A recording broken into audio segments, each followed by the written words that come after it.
once again, and today I'll be doing a Yu-Gi-Oh! Tier analysis video mixed in with a Yu-Gi-Oh! Archetypal facelift video. And I'm basically doing this due to a specific request from a person asking me to do Melodious. To do a Melodious Yu-Gi-Oh! Archetypal facelift video. So I decided, since it's a request, I might as well make it special this time. So anyways, let's get started. Melodious or Melodious Diva or Melodious have a lot of names, but they are an Arc 5 archetype, and they revolve around they're basically light fairy monsters that gain certain types of effects when special summoned. Anyways, let's get started. For the pros. For the pros, this deck has good monsters. Like a lot of their main deck monsters, except for the one that counts as 2 tributes for a fairy type monster, they're good for the most part.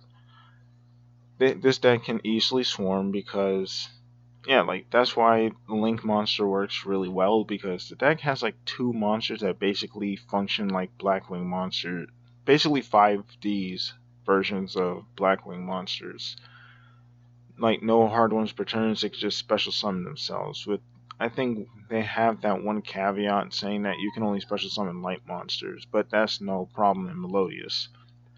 This deck can create soft locks. They can do it fairly easy. Granted, soft locks are not as powerful as they used to be. This deck has good defense, it being its soft locks. And this deck has access to fairy support. Now for the cons. This deck lacks consistent ways of fusion and summoning their boss monsters, because if you don't know, 2 out of 3 of their fusion monsters so far, they require you to fusion summon using a Melodious Maestra monster, not just a Melodious Diva.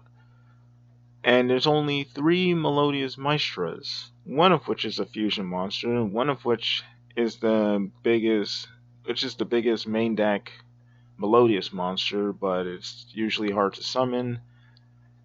Which you'd be thinking, hey, is fusion summoning, just use your poly or your archetypal fusion spell. Well, the archetypal fusion spell is perfect, except for the fact that you have to control no monsters to use it. And that's something that exists on almost every one of their power plays, or I guess powerful cards. Which is dumb, because you could have just put a different restriction on it, but whatever. Like, make it so you can... Actually, I think they do have that restriction on the card, which makes it even dumber that they have to make it so you control no monsters to use it. But anyways, I gotta continue instead of going on a long rant about that. because 2 of their fusions require Maestra monsters, and you only have 3 Maestras, one of which is a fusion, which you don't really want to be burning through a ton of resources to fusion summon a Maestra, and then use that Maestra as a fusion summon for a somewhat mediocre Bloom Diva or somewhat mediocre Bloom Prima. You'd rather not do that at all. So, one of the main deck Maestras basically just allows you to add Melodious Diva cards to from your graveyard to your hand, which is pretty nice, but the problem is it's like level 7. So you can't really bring it out all that easily with cards like Transmodify, so that kind of sucks. But the Link monster actually makes it really easy to summon. But at the same time, you generally don't want to have to rely on the Link monster to do that, especially since, special summons from deck and discards as a cost, so Ash Blossom. Anyways, the next con, this deck has too many of the same needless restrictions. Like, Solo has that restriction for some reason, even though she's she has one of those, old school floating effects. Which, I don't know, why did they do that? I guess it's technically, I don't really have that much problem with her having that effect, because it's okay, it is an additional easy special summon. So it is what it is. But then you have it on her, you have it on First Movement Solo, which is really dumb and annoying. And then you also have it on the fusion spell itself, like the archetypal fusion spell. I mean, the archetype has two fusion spells, but the other one, I think Fantissimo, you have to fusion summon using Melodious Divas you control on the field, which again shouldn't be too problematic since you have a lot of Melodious Divas that can special summon themselves. But I don't know, it still doesn't feel like a very consistent way to fusion summon to me, especially considering two of your fusions require you to use Maestro monsters, and the two main deck Maestro monsters are high leveled. So that's an issue right there. So I don't really like that. Going second isn't really all that great because creating soft locks going second, that's not good. And you'd preferably want to go first, create a soft lock, hopefully survive, and then try to diminish your opponent's life points. But this deck isn't really as good at closing out games like it used to be, even though the Link monster is kind of designed, like, due to a second effect, basically allowing it so your opponent can't really respond when you battle. But the problem is, this card is mostly to set up your soft locks going first. And like I mentioned, it's susceptible to Ash Blossom. So that's, again, not really all that good. This deck would probably be way better as a Link deck than a Fusion deck. And on top of that, soft locks aren't enough to actually make this deck all that playable. And lastly, this deck lacks monster or effect negation / removal. Hold on. Okay, good. Like, this deck doesn't really have any, like, again, like I mentioned, you go first, you just set up a soft lock and hope that's enough. It doesn't prevent your opponent from popping off, it doesn't prevent your opponent from going into toolbox monsters to out your soft lock. You're just going in, going into soft locks, hoping they can't kill your Melodious monsters through targeting effects, battle, or destruction effects. And as we all know, there are non-targeting, non-destruction removal out there in the game, so it is what it is. For power, I'd give this deck a 2.5 out of 5 because this deck has a lot of ways to reduce and increase stats of monsters on the field, but they're usually not all that consistent, and one of which is Fontissimo, and the other one is like the level 2 Melodious Diva. It's kind of alright. I guess, like, I wouldn't say that they have amazing power, but it's pretty decent. For defense, I give it a 3.5 out of 5 because the deck actually has a lot of ways to protect your monsters, but you can't really do much unless you have a board full of monsters in Melodious. And there's many ways they can easily get to your life points, especially if they have a monster that can do piercing, which, funny story, I was playing Ancient Gears and I was facing off against a Melodious Diva player, and I had Ancient Gear Golem in my hand and I was capable of summoning it, but my dumbass forgot that it had piercing. And I forgot that I could have just attacked his defense point monster for game because his life points was really low. And by the way, this was during the time Dueling Network was still around. Yeah, and then I scooped and then realized, like, days later, like, I think I was like in class one day, and I just suddenly remembered that, oh wait, I could have actually won that. I could have just summoned my Ancient Gear Golem and attacked him for game. But yeah, it basically pointed out one major weakness with this deck is piercing effects piercing effects can basically just ruin your day. And yeah, there's not that many cards or archetypes that allow piercing, but still, it's still one major weakness to actually have for this deck. Like, they would need something similar to Rufia or, I guess, Crystal Beast, how they have that field spell that reduces damage by a half. Like, that would actually be really useful in Melodious.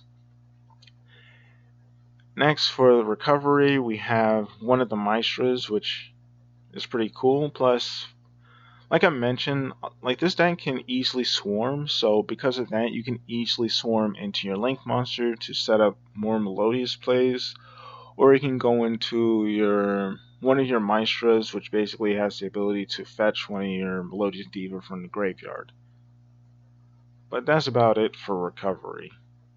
The only reason why I say 2.5 out of 5 instead of just 2 is because, again, like, they can easily go into the Link monster to easily get back into the game, assuming they aren't top decking. Which you honestly shouldn't be doing, since it's almost impossible to use your entire hand with Melodious due to them being designed with a weird restriction. But anyways, for versatility, I'd give this a 2 out of 5.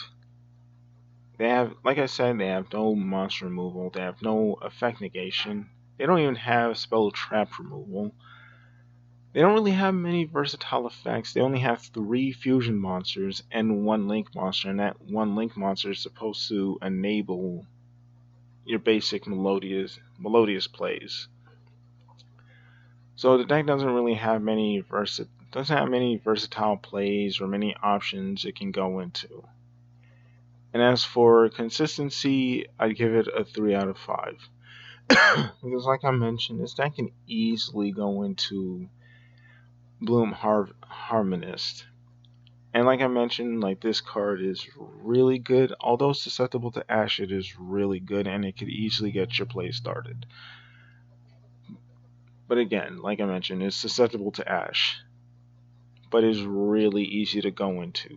Normal summon Melodious, special summon one from your hand, or you can just use first movement solo, normal summon, or you can just use Solo's effect, special summon herself if you control no monsters, and then normal summon another Melodious. It's pretty easy, actually. So overall, I'd say, like, I'd give this deck a tier 3. Next, for the Melodious facelift. First off, we have Alto the Melodious Songstress, and it's a level 4 light fairy effect monster with 1400 attack and 1400 defense. And its effect reads, if this card is sent to the graveyard as fusion or link material for the fusion or link summon of a Melodious monster, you can add 1 Melodious monster from your deck to your hand. Hard ones per turn. It's very simple, and it basically allows you to stock up on your Melodious monsters and resources.